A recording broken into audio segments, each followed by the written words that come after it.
What happens when a poor black orphan refuses to bow to a mafia boss's cousin?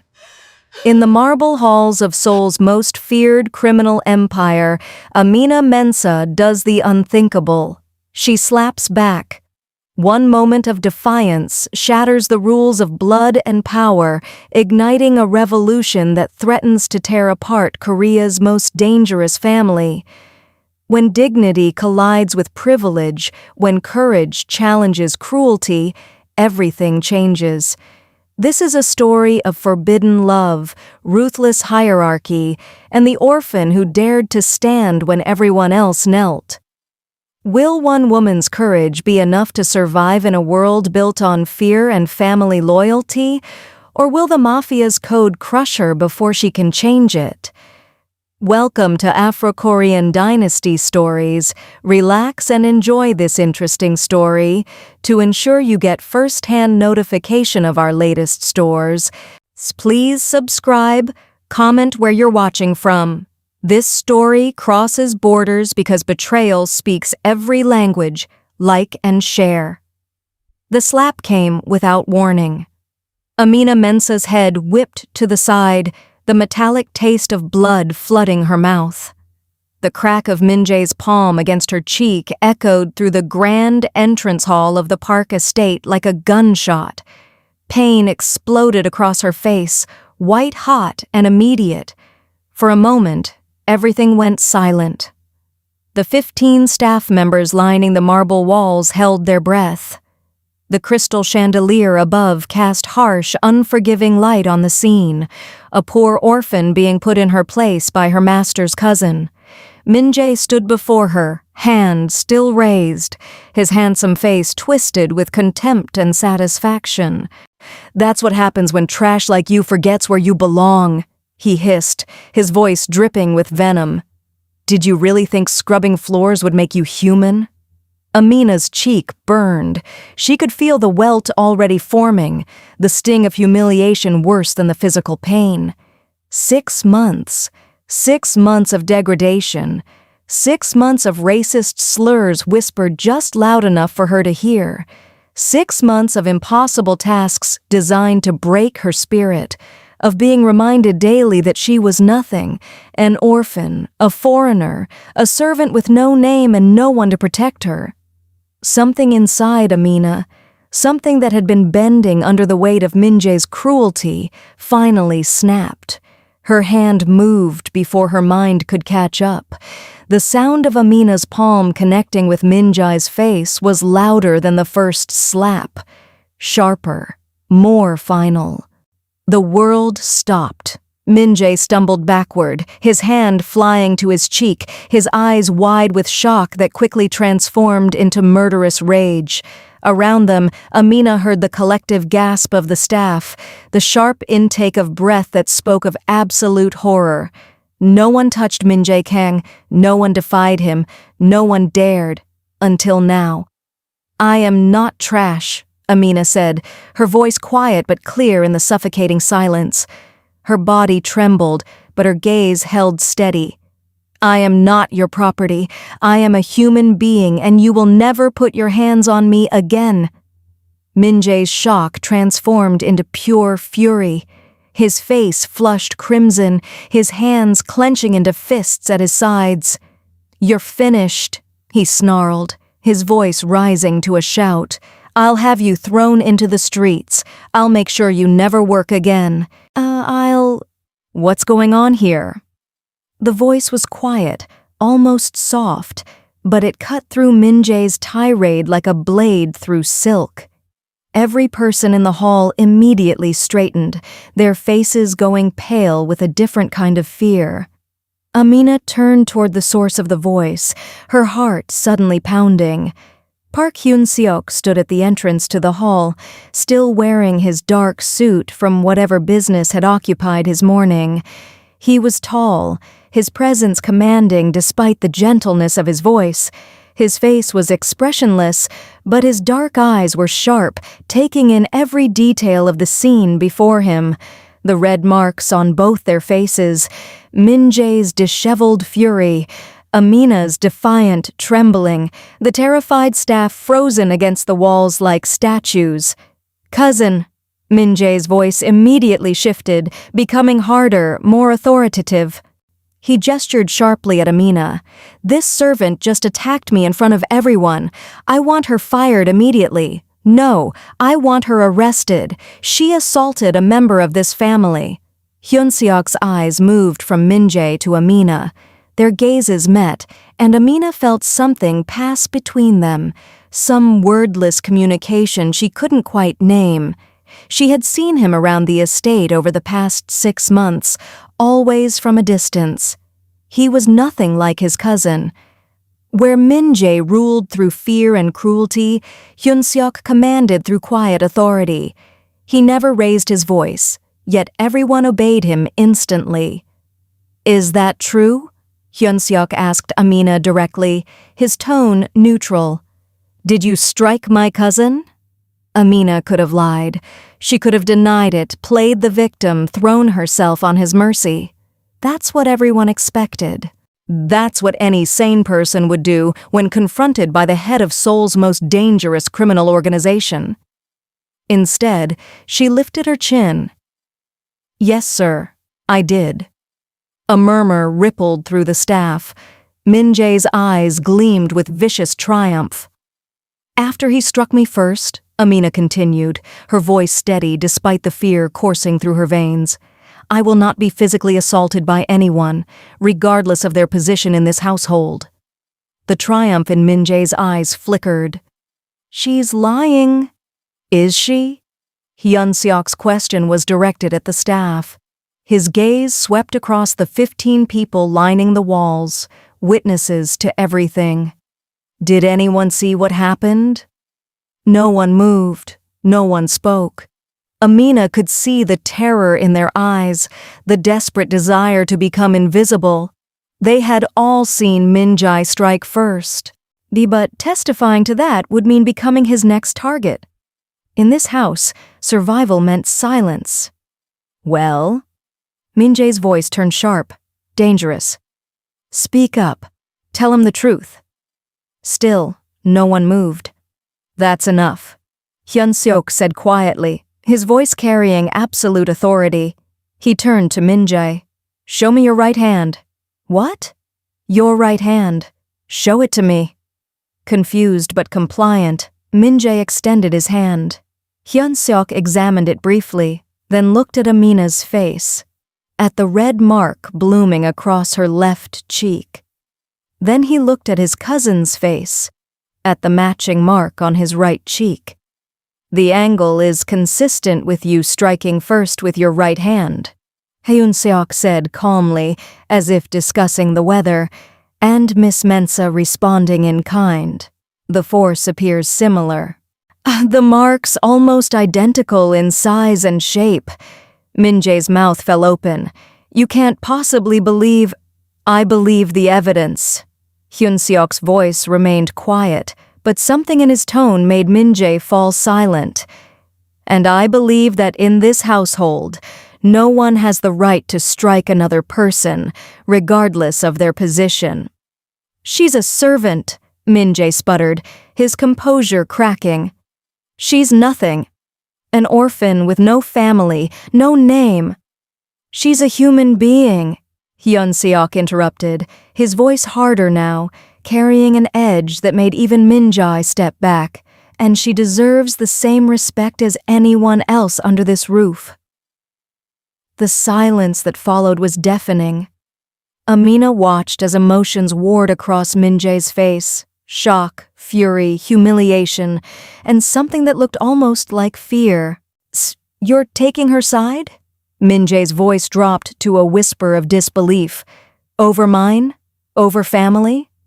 "I'm not taking sides," Hyun Siok replied evenly.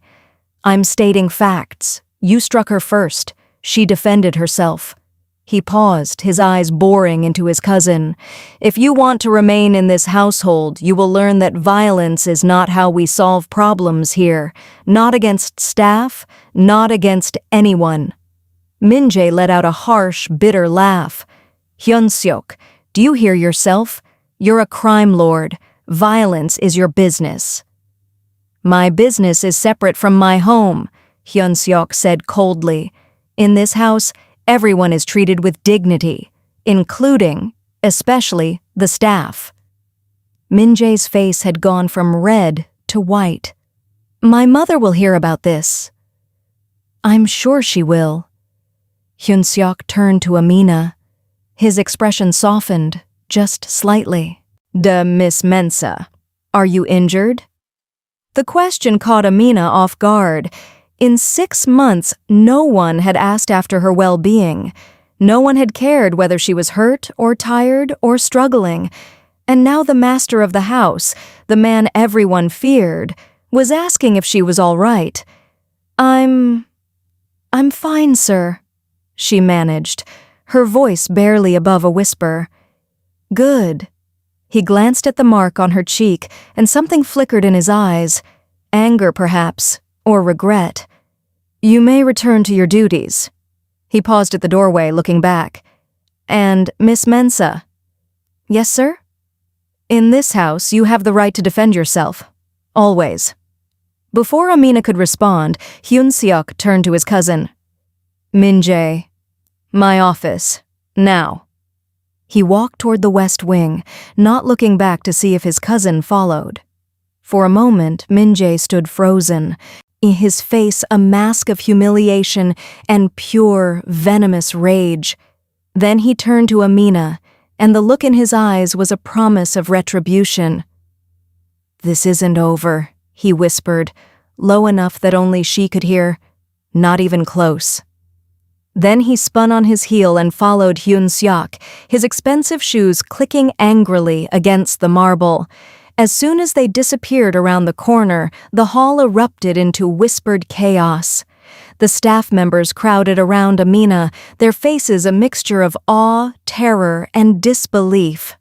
"Are you insane?" hissed Mrs. Kim, the head housekeeper, a woman in her 50s who had worked for the Park family for over 20 years. "Do you have any idea what you've just done?" "He slapped me," Amina said simply, her legs suddenly shaking now that the adrenaline was fading. "Was I supposed to just accept that?" "Yes, Mrs." Kim grabbed her arm, her grip surprisingly strong. "Yes, you were. That's how we survive here." "I didn't come to Korea to survive," Amina replied quietly. "I came to live." A young maid named Ji-woo stared at her with wide, frightened eyes. "But Miss Mensa?" "Min-jae, he'll destroy you for this. He destroys everyone who crosses him." "Then let him try," Amina said, gently extracting her arm from Mrs. Kim's grip. "But I won't spend another day pretending to be less than what I am just to make someone else feel powerful."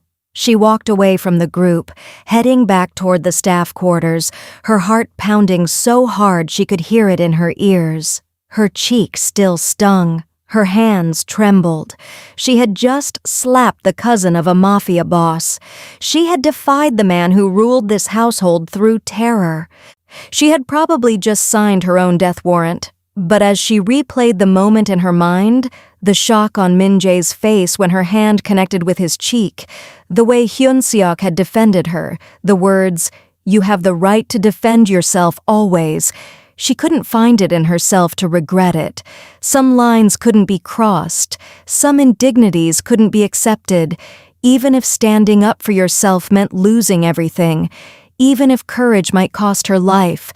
Because for the first time in 6 months, for the first time since she'd arrived in this country as a nameless orphan with nothing, Amina Mensa had felt like a human being, and that, she realized, was worth any price. Chapter 1. The Slap That Shattered Silence. In the study on the west wing, Hyun Siok closed the door behind Min-jae and moved to stand behind his desk. He didn't sit. Didn't offer his cousin a seat. The silence stretched between them like a wire pulled too tight. "You're angry," Min-jae finally said, his voice carefully controlled now. "I understand. The situation was unfortunate." "Unfortunate." Hyun Siok repeated the word, his tone flat. That's your word for it. She was disrespectful. She's been here 6 months. Hyun Siok interrupted. 6 months, Min-jae. In that time, I've watched you systematically try to break her. The impossible tasks, the public insults, the constant reminders that she's an orphan with no family to protect her. Min-jae's eyes narrowed, and she didn't break. Something that might have been admiration flickered across Hyun Siok's face. No, she didn't. Everyone else in this house lives in fear of you. They flinch when you enter a room. They scramble to obey your every demand, no matter how unreasonable, but not her. Is that what you want? Min-jae's voice turned sharp. Someone who doesn't respect our authority? Who defies the natural order of this household? I want people who respect me because they choose to, Hyun Siok said quietly. Not because they're terrified of what I'll do to them if they don't. There's a difference between fear and respect, cousin. Our family will work better when you learn that difference. Our family? Min-jae moved closer to the desk.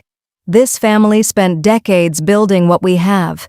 Your father and mine, side by side. This isn't about respect, Hyun Siok. It's about maintaining order. She's a foreign servant, an orphan. She has no place challenging me. She wasn't challenging you, Hyun Siok said. She was defending herself. After you struck her first. She's a servant, Min-jae's composure cracked. She's nothing. She's a human being. Hyun Siok's voice dropped, becoming dangerously quiet. And in my house, under my authority, no one will be physically assaulted without consequences. Not staff, not family, not anyone. Min-jae stared at him for a long moment. When he spoke again, his voice shook with barely controlled rage. You're defending her, a black maid who's been here less than a year, over me. Your blood. I'm defending a principle, Hyun Siok corrected. One that apparently needs defending in my own home. My mother won't see it that way. Your mother doesn't run this house? I do. Min-jae's smile was cold. Does she know that? Because from where I'm standing, you seem to forget that you're not just the master of this estate. You're the heir to our organization, Hyun Siok. And organizations like ours aren't built on respecting the feelings of servants. Get out, Hyun Siok said quietly. What? Get out of my study. Now. Before I say something we'll both regret. For a long moment, Min-jae stared at him, his face a mask of fury. Then he turned and walked to the door, his movements stiff with anger. But before he left, he looked back. This isn't about the maid anymore, he said softly. This is about whether you're strong enough to lead this family, strong enough to do what's necessary, even when it's hard. If being strong means being cruel, Hyun Siok replied, then I don't want that kind of strength. Min-jae's laugh was bitter. Then you're weaker than I thought, and weak men don't survive in our world, cousin. He left, and closing the door with exaggerated gentleness that was somehow more threatening than a slam. Chapter 2. The Investigation. Alone in his study, Hyun Siok pulled out his phone and dialed his head of security. I want individual interviews with every staff member who was in the entrance hall this afternoon. Private. Confidential. I need to know what they saw. Yes, sir. May I ask what this is about? The incident with Min-jae and Miss Mensa. I want the truth. He hung up and stood at the window, watching the sun sink toward the horizon. Somewhere in this house, Min-jae was plotting revenge. Somewhere else, Amina Mensa was probably packing her bags, certain her life here was over. But Hyun Siok had seen something in her eyes today, something he recognized because he'd been searching for it in his own organization for years. Genuine courage, not the kind born from stupidity or recklessness, but the kind that came from knowing your own worth and refusing to compromise it. It was rare, And it was exactly what this household needed to see. In the small room she shared with Jiwoo, Amina sat on her narrow bed, pressing a cold cloth against her cheek. The mark had faded to a dull red, but it still throbbed. "You should leave," Jiwoo said quietly from her own bed. "Tonight, before Min-jae does something worse." "I have nowhere to go," Amina replied. And it was the truth. She thought back to how she'd ended up here. The orphanage in Accra where she'd grown up. Sister Mary's kind face when she'd told 18-year-old Amina about the opportunity in Korea. Good pay, respectable work, nay, a chance to build a future. What Sister Mary hadn't known, what the agency hadn't told her, was that the respectable household was the home of one of Seoul's most dangerous crime families. By the time Amina discovered the truth, she'd already signed a 2-year contract, already sent her first month's wages back to the orphanage. She was trapped, an orphan in a foreign country, working for criminals, with no family to protect her and no money to leave. Until today, she'd survived by making herself small, invisible. But today something had broken, and now she didn't know if she'd survive the consequences. A knock on the door made both women jump. Mrs. Kim entered, her expression unreadable. "Miss Mensah, Mr. Park wants to see you in his study." Amina's stomach dropped. This was it. The firing, maybe worse. "And now," her voice came out as a whisper, "now." The walk to Hyun Siok's study felt endless. Staff members stopped and stared as she passed, their faces full of pity. By morning, everyone would know what happened to the maid who dared to strike back. Mrs. Kim stopped outside the study door. "For what it's worth," she said quietly, "what you did today was brave. Foolish, but brave." She knocked, announced Amina, and left her at the threshold. Amina took a deep breath and entered. Hyun Siok stood by the window, his back to the door.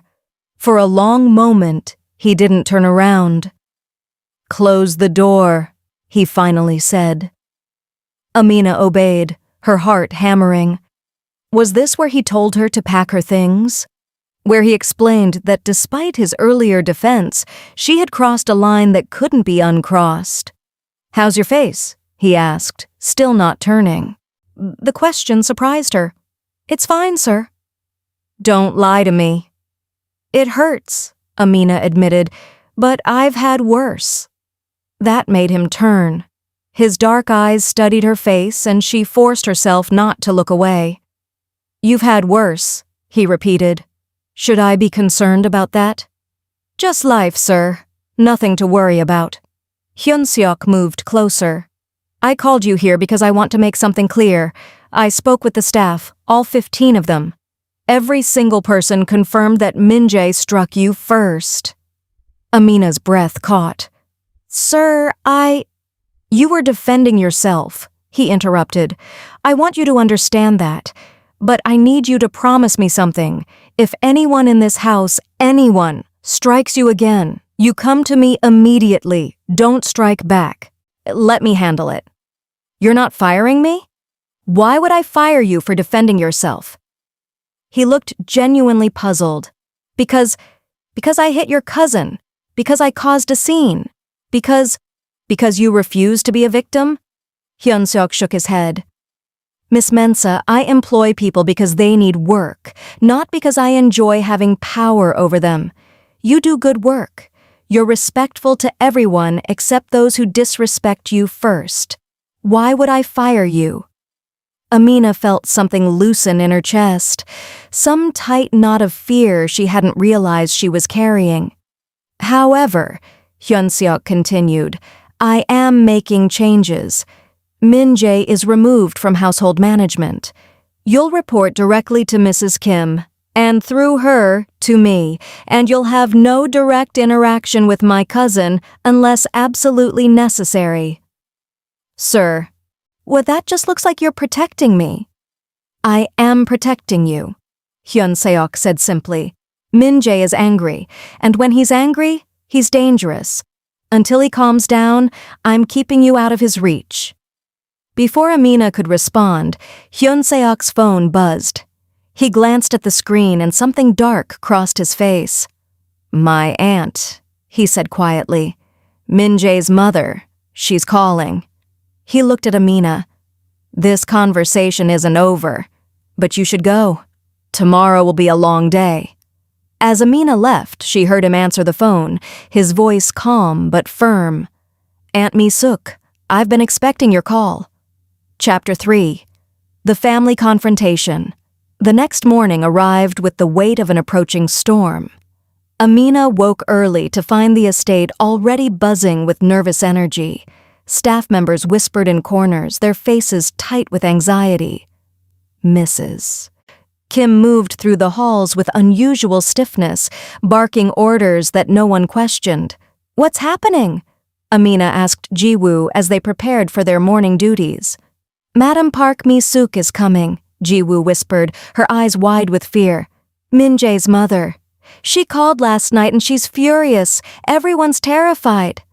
Amina's stomach knotted. She'd heard stories about Misook Park, Hyun Siok's aunt, a woman who controlled a significant portion of the family's business operations, a woman who believed blood was everything. At noon, a black car pulled up to the estate. Misook emerged like a queen surveying enemy territory. She was in her late 50s, impeccably dressed in an expensive suit, her hair pulled back severely from her face. Everything about her radiated power and cold authority. Min-jae met her at the entrance. Tia and Amina watched from a distance as mother and son spoke in low, urgent tones.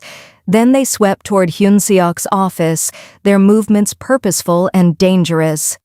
An hour later, Mrs. Kim found Amina in the library. "Mr. Park wants you in his office, now." Amina's hands trembled as she followed the housekeeper through the corridors. This was it.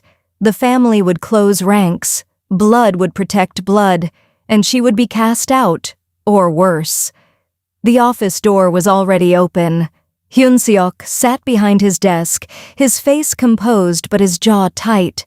Misook stood near the window, her posture perfect, her expression cold as ice. Min-jae leaned against the wall, arms crossed, a cruel smile playing on his lips.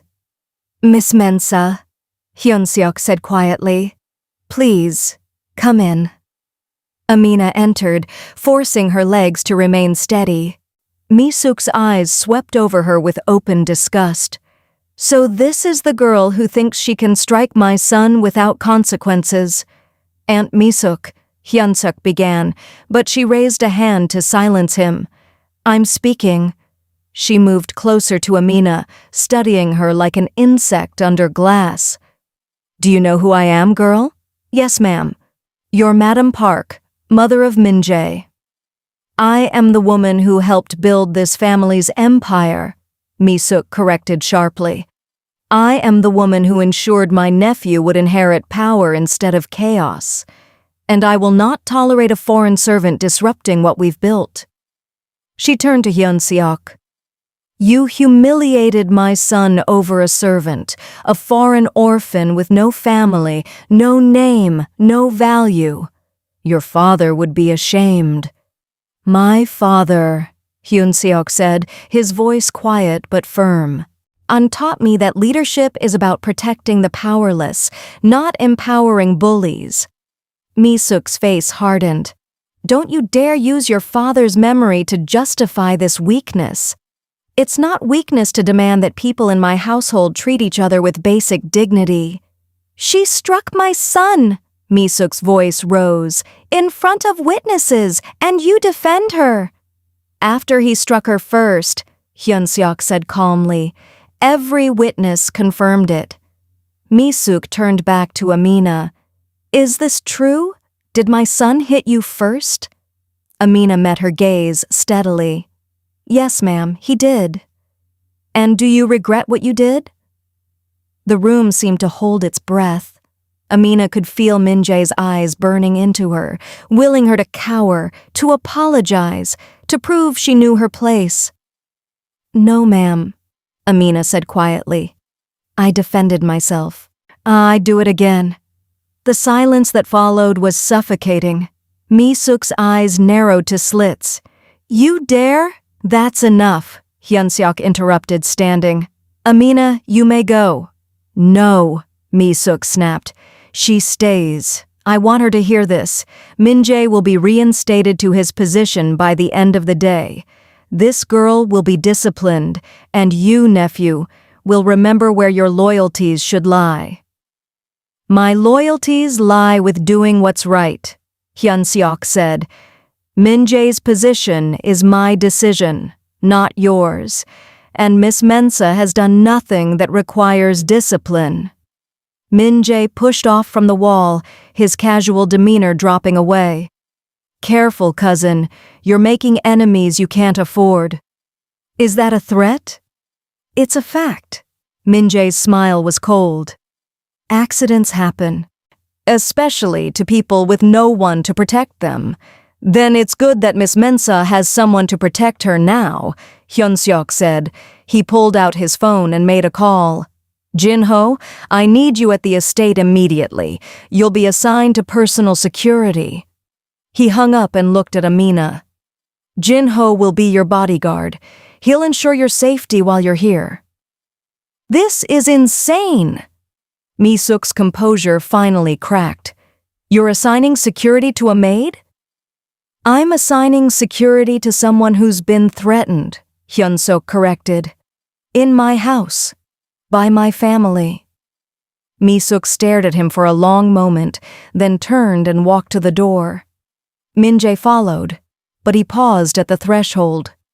She'll pay for this, he said softly, his eyes on Amina. One way or another. After they left, the office felt like the aftermath of a storm. Hyun Siok moved to close the door, then turned to Amina. I need to ask you something, he said. Why did you stay in Korea? After realizing what kind of household this is, why didn't you leave? Amina's throat tightened. Because I have nowhere else to go, sir. I'm an orphan. I have no family waiting for me back home. No savings to start over somewhere else. This... Her voice broke slightly. This is all I have. Something shifted in Hyun Siok's expression, something that looked almost like recognition. Then I'll make sure it's a place where you're safe, he said quietly. I promise you that. And despite everything, despite the danger, despite the fear, Amina believed him. Chapter 4. The Deception. The following weeks brought an uneasy peace to the Park estate. Min-jae's behavior changed overnight. He became polite, almost cordial. He greeted staff members by name, smiled at morning meetings, and went out of his way to avoid Amina entirely.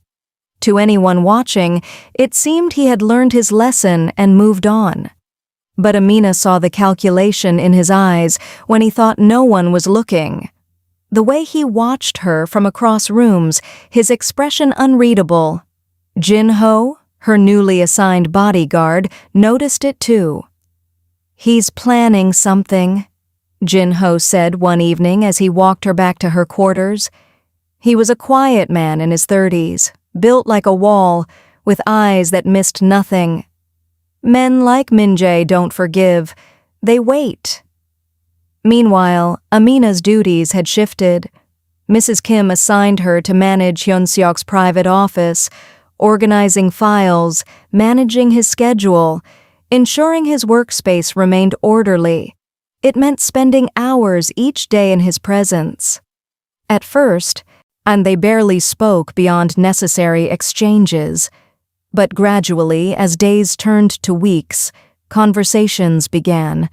Late-night discussions when Hyun Siok worked past midnight and Amina stayed to finish organizing documents.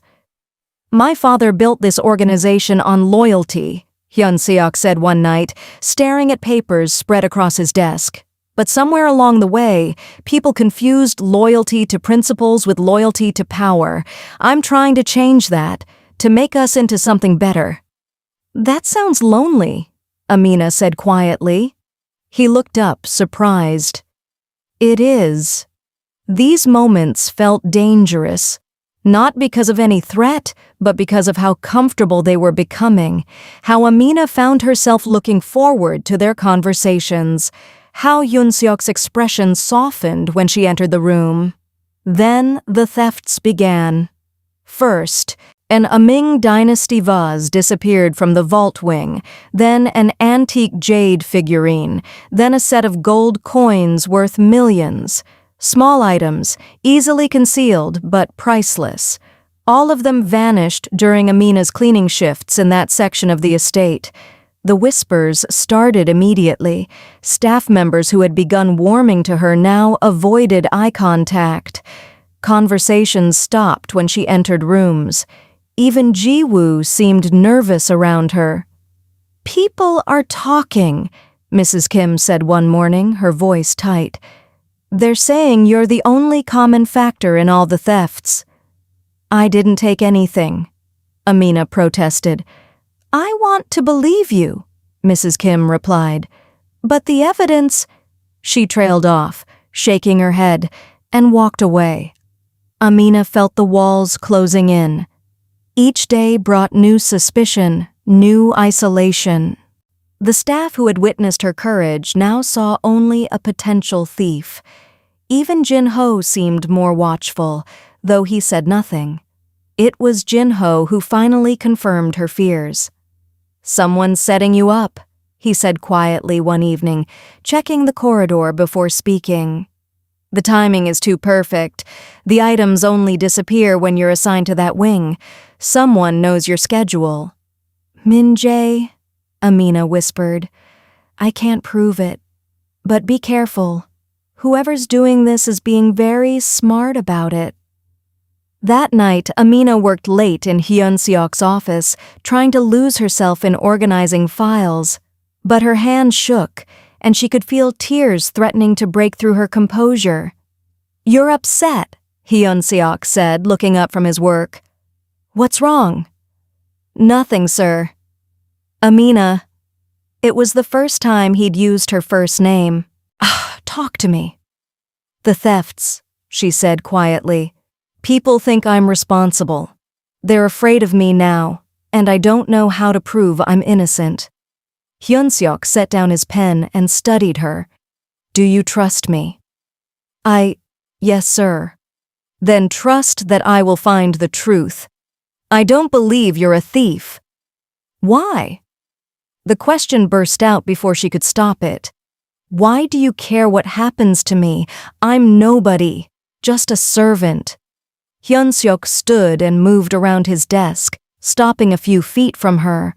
His expression was earnest, almost vulnerable.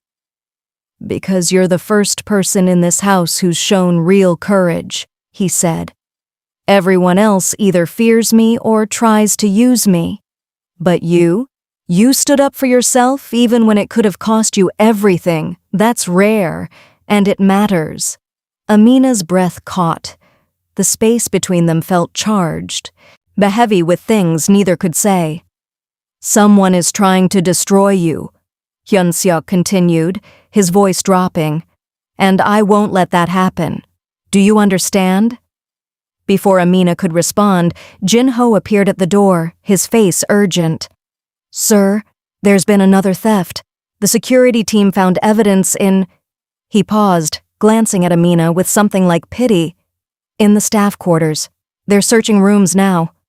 Amina's stomach dropped. No, I didn't." "I know," Hyun Siok said quietly. "Jin-ho, have them stop the search.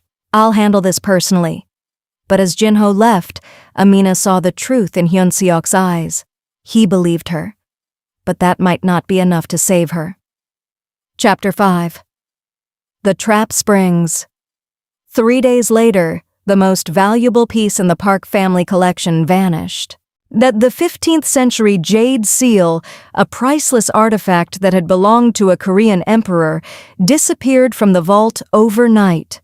The estate erupted into chaos. Security swept every room. Staff members were questioned for hours, and every piece of evidence pointed directly at Amina. A cleaning cloth with her fingerprints was found near the empty display case. Her shift schedule showed she'd been assigned to vault maintenance the evening before the theft, and when security searched the staff quarters, they found a small piece of jade hidden in her dresser drawer, a fragment that matched the seal's base. Aunt Misook arrived within hours, her fury cold and absolute. "This ends now," she told Hyun Siok in front of the assembled household. "A formal investigation, with the family council present. We will not let this foreigner destroy our legacy." Hyun Siok had no choice. To refuse would make him look complicit, weak. He called a council meeting for that evening. Amina sat in her room, numb with disbelief. The fragment of jade had appeared in her drawer like magic. She'd never seen it before, never touched the seal, never even been near the vault's inner chamber. But who would believe her? When Jin-ho came to escort her to the meeting, his face was grim. "Whatever happens in there," he said quietly, "remember that Mr. Park is a fair man." The council room was filled with stern faces, senior members of the organization, Aunt Misook, Min Jae, and several family lieutenants. Hyun Siok sat at the head of the table, his expression unreadable. Amina entered and stood before them, feeling like a prisoner awaiting judgment. Hyun Siok looked at her, his eyes giving nothing away. "Miss Mensah, I need you to answer one question directly. Did you take the jade seal?" The question hit like a physical blow. After everything, after their conversations, after his promise to protect her, he was asking this in front of everyone. "After everything," Amina said, her voice breaking, "you believe I'm a thief? Answer the question." Tears stung Amina's eyes, but she refused to let them fall. "No, sir, I did not." Aunt Misook slammed her hand on the table. "The evidence is overwhelming. The cloth, the schedule, the jade fragment in her possession." "I've never seen that fragment before," Amina interrupted. "Someone planted it." "Of course she'd say that," Min Jae said smoothly from his seat. "Thieves always claim they're innocent." Amina's hands trembled. She looked at Hyun Siok one last time, searching for any sign that he believed her, but his face remained cold, distant. "I quit," Amina said quietly. She stood, her legs shaking. "I won't stay in a place where I'm not trusted. Consider this my resignation, effective immediately." She turned toward the door. "Sit down," Hyun Siok said. "I'm done. Sit down." His voice was steel. "That's an order." Something in his tone made Amina pause. She turned back slowly and sat, though every instinct screamed at her to run. Hyun Siok stood and moved to the wall, pressing a hidden panel. A screen descended from the ceiling. "I need everyone to see something. After the first theft, I installed security cameras throughout the estate, hidden ones. Not even Min Jae knew about them." Min Jae's confident expression flickered.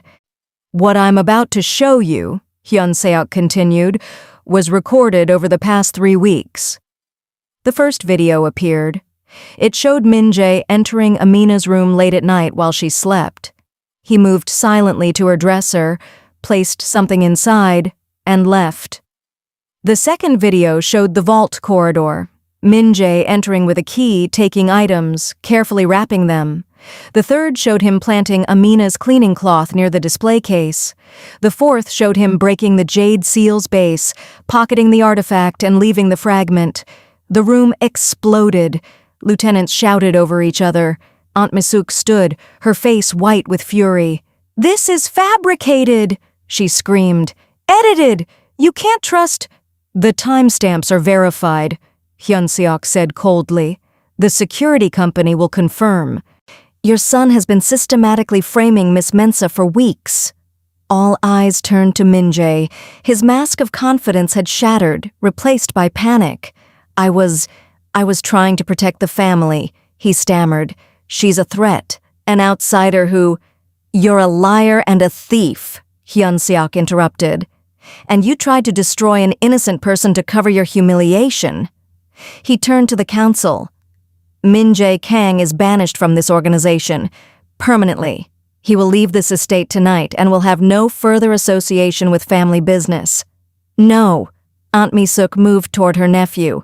"You can't do this. He's blood. He's family." "He's a criminal who abused his position," Hyun Siok said, "and I won't tolerate it." Misook's face twisted with rage. She pointed at Amina. "You're choosing her over him? Over family? Over everything we've built?" "I'm choosing what's right." "Then you force my hand." Misook's voice dropped to a deadly whisper. "Choose, Hyun Siok, right now. Your cousin, your blood, your family, or this orphan, because you can't have both." The room held its breath. Amina felt every eye on her, felt the weight of the impossible choice. Hyun Siok met his aunt's gaze without flinching. "I choose what's right," he repeated. "And if that's not acceptable to you, Aunt Misook, then maybe we need to discuss whether you still belong in this organization." The silence that followed was absolute. Then Misook smiled, cold and terrible. "So be it," she said. "You've made your choice. Now live with the consequences." Chapter 6. The Choice. Min-jae was escorted from the estate within the hour. 2 of Jin-ho's men flanked him as he walked to the waiting car, carrying nothing but a single bag. The staff watched from windows, their faces a mixture of shock and fear. At the door, Min-jae stopped and turned back. His eyes found Amina where she stood with Hyun Siok in the entrance hall. "You'll regret this," he said, his voice carrying across the marble floor. "Both of you. I promise you that." Then he was gone, and the house seemed to release a collective breath, but the relief was short-lived. By morning, word had spread through the organization. Aunt Misook moved quickly, calling allies, making promises, drawing lines. Within 2 days, she had pulled nearly 40% of the family's operations under her control, loyalists who believed blood should come before everything else. "She's threatening to split the organization completely," Jin-ho reported during an emergency meeting. "She says you've betrayed family values, that you've chosen an outsider over your own cousin." Hyun Siok's face was grim. "How many of our key people have we lost?" 5 lieutenants, maybe more by tomorrow. The traditionalists are siding with her." Amina stood at the edge of the room, listening to the destruction her presence had caused. This powerful family, this criminal empire, fracturing because she'd defended herself, because Hyun Siok had chosen to protect her. After the meeting ended and the others left, Amina approached Hyun Siok's desk. "I should leave," she said quietly. "Go back to Ghana. End this before it destroys everything you've built." Hyun Siok looked up sharply. "No. Your family is tearing itself apart. Your business is splitting, all because of me. All because of my aunt's obsession with bloodline over integrity," Hyun Siok corrected. He stood and moved around the desk. "I didn't protect you just to lose you now." "Why?" The question tore from Amina's throat. "Why are you risking everything for me? I'm nobody. An orphan with nothing to offer. You're destroying your organization, your family relationships, your future, all for someone who doesn't matter." Hyun Siok crossed the distance between them in 2 strides. He took her shoulders gently, forcing her to meet his eyes. "You matter," he said fiercely. "You've always mattered. From the moment you stood up to Min-jae, from the first conversation we had in this office, you mattered. You showed me what real courage looks like, what integrity means. You made me remember why my father built this organization in the first place, not for power, but to protect people. Hyun Siok, I'm tired of duty without meaning, he interrupted. Tired of tradition without purpose. Tired of pretending I don't feel... He stopped, his hands still on her shoulders. Feel what? Amina whispered. Instead of answering, Hyun Siok pulled her closer and kissed her. For a moment, Amina froze, overwhelmed. Then something inside her broke free, all the fear, the loneliness, the desperate hope she'd been pushing down.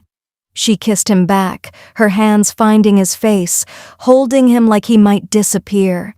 When they finally broke apart, both were breathing hard. This is impossible, Amina said, though she didn't move away.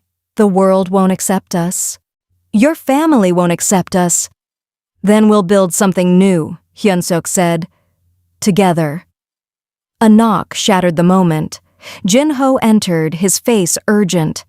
Sir, Aunt Misook just issued a formal challenge. She's calling a full council meeting in 3 days. She's going to force the organization to choose, her faction or yours, and she's threatening to take her operations completely independent if she doesn't get majority support. Hyun Siok's jaw tightened. Let her try.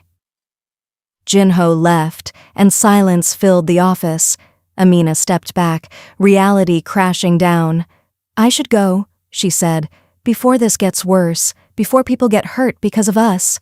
No, Hyun Siok caught her hand.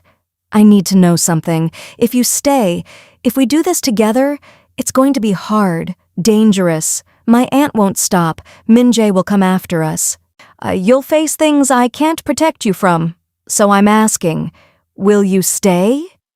Amina looked at their joined hands, at this man who had defended her when no one else would, who had chosen integrity over tradition, who was offering her something she'd never had, partnership, not charity.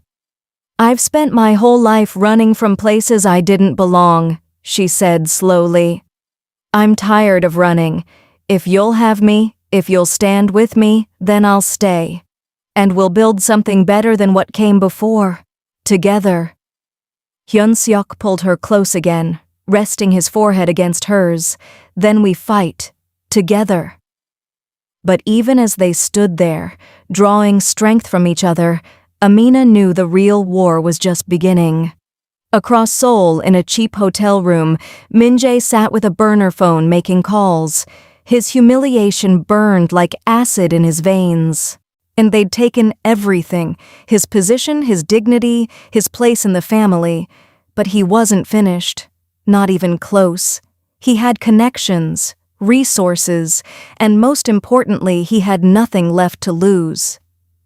I want to hurt them both, he said into the phone.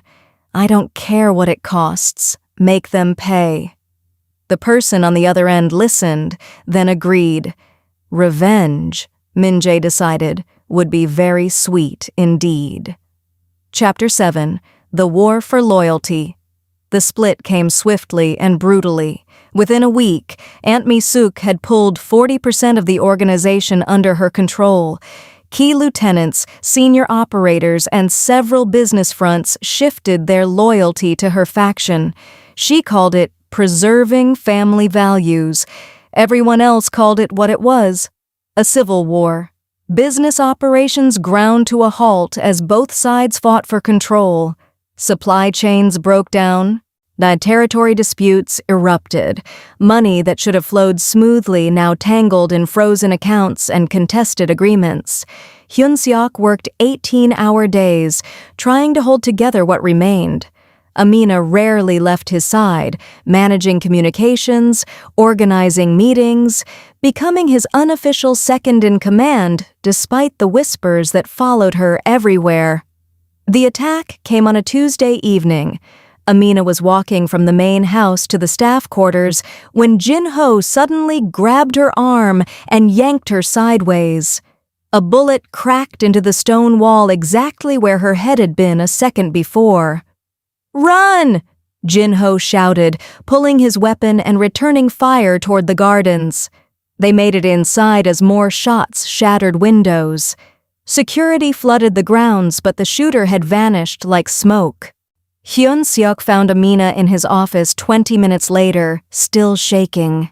He pulled her into his arms without a word, holding her until the trembling stopped. "This is my fault," she whispered against his chest. "This is Min Jae's fault," Hyun Siok corrected grimly. "And my aunt's.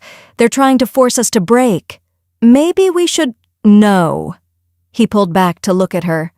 "We don't surrender. We fight smarter." The next day, Hyun Siok called an emergency meeting of everyone still loyal to him. 30 people gathered in the council room, less than half of what he'd started with, but their faces showed determination rather than fear.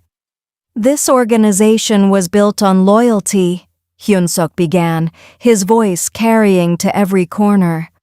"My father believed that loyal people made us strong, and he was right. But somewhere along the way, we confused loyalty to people with loyalty to principles." He paused, letting his words sink in.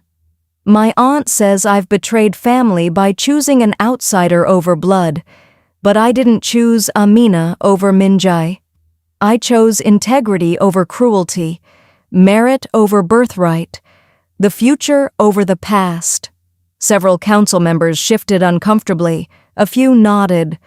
"So, here's what I'm offering," Hyun Siok continued. "I'm restructuring this organization from the ground up. We operate on merit and earned respect, not bloodline. We protect people who deserve protection. We build businesses that serve our community, not just our pockets. And we treat every person in this organization with dignity, whether they're family or not." He met each person's eyes. "If you can't accept that, leave now. No hard feelings. But if you stay, that you commit to building something better. Something my father would have been proud of." The silence stretched. Then Park Sung-min, a senior lieutenant in his 60s, stood. "I've served this family for 40 years, he said. "I remember when your father started this organization. He didn't do it for power. He did it to protect our neighborhood when no one else would." He looked at Hyun Siok. "I'm staying." Others followed, but almost half walked out, unable to abandon the old ways. Those who remained became the foundation of everything that followed. 6 months later, the war had settled into an uneasy stalemate. Misook controlled her territory. Hyun Siok controlled his. Neither could eliminate the other without destroying everything. But Hyun Siok's organization, though smaller, had grown stronger, leaner, more principled. And Amina had found her purpose. With Hyun Siok's financial backing, she launched a foundation for orphaned and vulnerable youth in Seoul. It started small, a single building, 5 staff members, helping a handful of kids. But word spread. Within months, they were supporting over 50 children, providing education, housing, and protection. "You're changing lives," Hyun Siok told her one evening as they reviewed foundation reports in his office. "We're changing lives," Amina corrected. "I couldn't do this without you." "You could," he said softly. "You're stronger than you know." Unexpected allies emerged. Younger members of other organizations, people tired of the old guard's corruption, began reaching out. They saw what Hyun Siok was building and wanted to be part of it. Even some of Misook's people quietly defected, drawn by the promise of something better. The old guard's power slowly waned. The future belonged to those willing to change. In a quiet ceremony at the estate with only close supporters present, Hyun Siok made their relationship public. "Amina Mensa is my partner," he announced. "In business, in purpose, and in life. Anyone who can't accept that is free to leave." No one left. Later, alone in the garden, Amina looked up at the stars. "6 months ago, I thought I was going to die in that hallway," she said. Now I'm here, with you, building something that matters. Hyun Siok took her hand.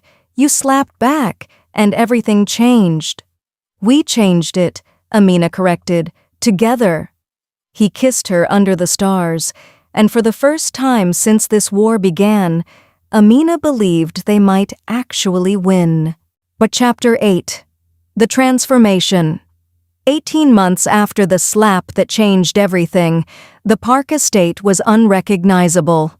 Gone was the atmosphere of fear that had once permeated every corner. Staff members moved through the halls with confidence, smiling, greeting each other by name. The household operated on merit and respect now.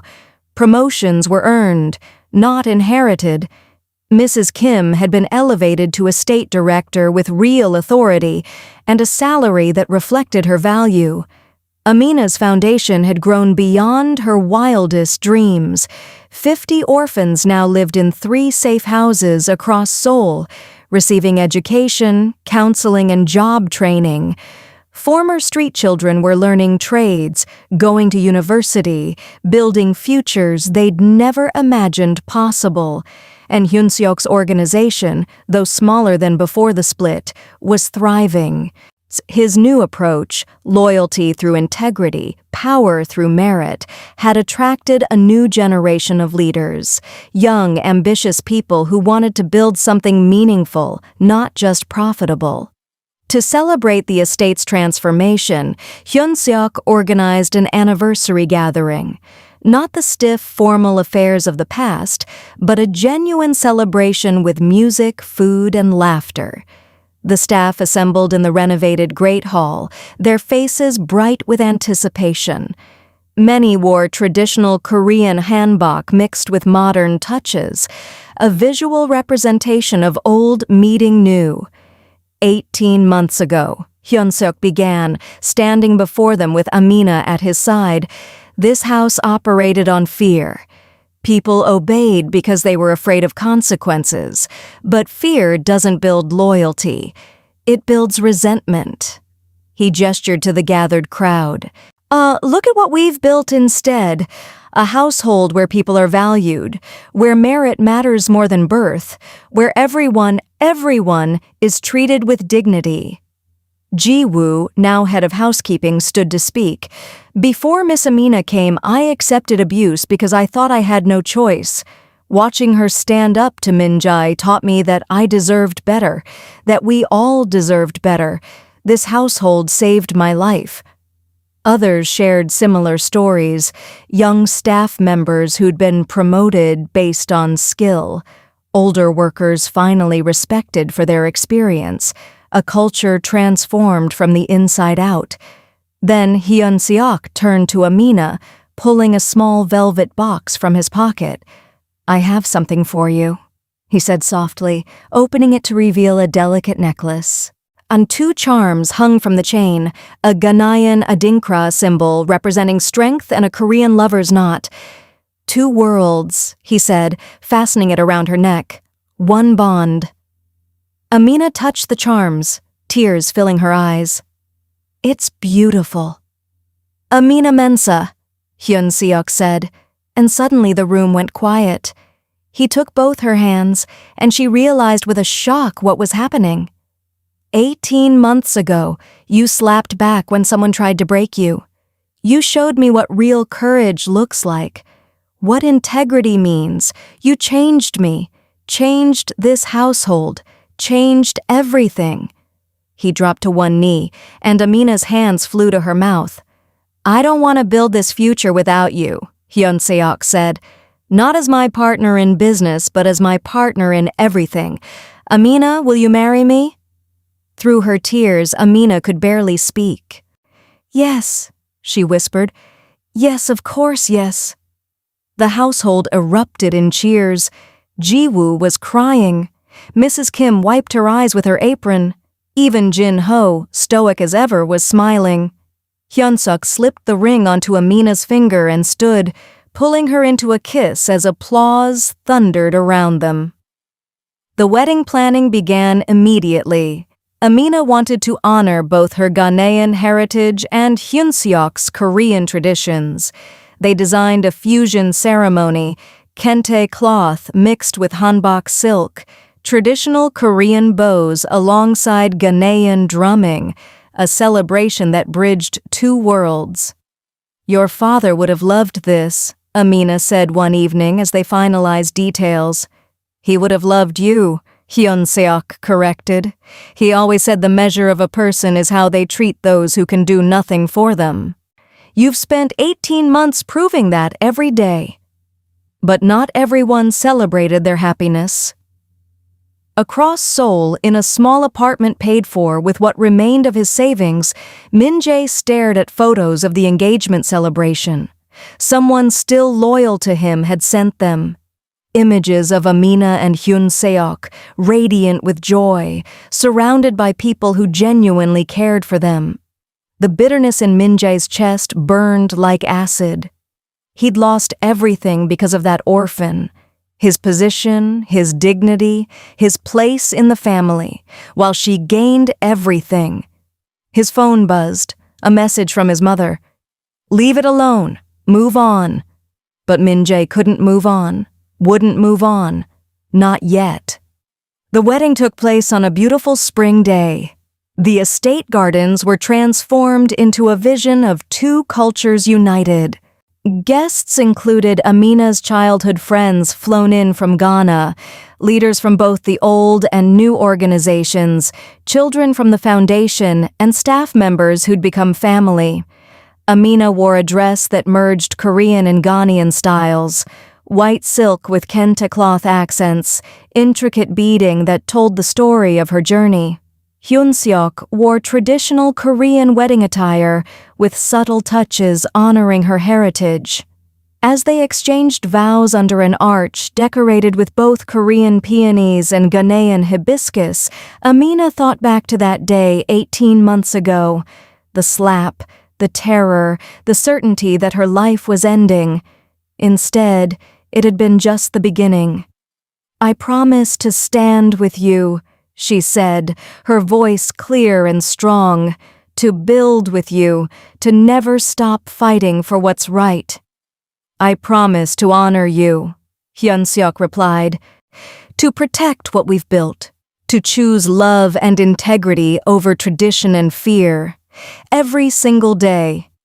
They kissed as husband and wife, and the garden erupted in celebration. Watching from a distance, hidden among the outer security perimeter, Min-jae observed it all. The joy, the triumph, everything he'd lost. Then he turned and walked away. For now. Chapter 9. The Legacy. 5 years after the wedding, Amina stood in her Seoul office, reviewing reports from foundation branches across 5 countries. What had started as one building helping 50 children had grown into an international network supporting over 1,000 orphans and vulnerable youth. The walls were covered with photos, smiling faces of children who'd found safety, education, and hope. Letters from former residents who were now teachers, doctors, business owners. A legacy built from one moment of courage. "Mama," a small voice called from the doorway. Amina turned to see her 4-year-old daughter, Amma, running toward her with Hyun Siok following behind. The little girl was a perfect blend of both worlds, her father's dark hair and her mother's warm brown skin, speaking Korean and English with equal fluency. "We brought lunch," Hyun Siok said, kissing Amina's cheek. "You've been working all morning." They were unpacking food when Mrs. Kim called. "Miss Amina, there's someone here requesting a meeting. He says it's important. His name is Min-jae Kang."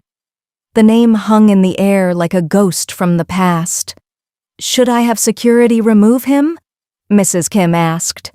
Amina looked at Hyun Siok, who squeezed her hand. "It's your choice." After a moment, Amina said, "Send him in." The man who entered was almost unrecognizable. Gone was the arrogant confidence, the expensive suit, the cruel superiority. Minjae looked older, humbler, wearing simple clothes. His eyes carried the weight of someone who'd traveled a hard road. "Thank you for seeing me," he said quietly, bowing deeply. "I know I don't deserve it." "What do you want?" Amina asked, keeping her voice neutral. "To apologize." Minjae's voice was steady but filled with genuine regret. "For everything. The abuse, the cruelty, the framing, all of it. I've spent the past 5 years working with at-risk youth, trying to undo some of the harm I caused, and I finally understand what I was too blind to see back then." He looked at her directly. "I was cruel because I was empty. I had everything, family, position, wealth, but I had no purpose, no integrity, no real strength. You showed me what real strength looks like, and it terrified me." Amina studied him, searching for deception, but all she saw was honest remorse. "I forgave you years ago," she said quietly.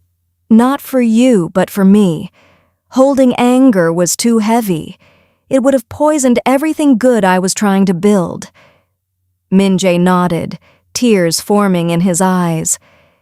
"Can I ask you something? That day in the entrance hall, when I slapped you, you knew it could cost you everything. Why did you slap back?"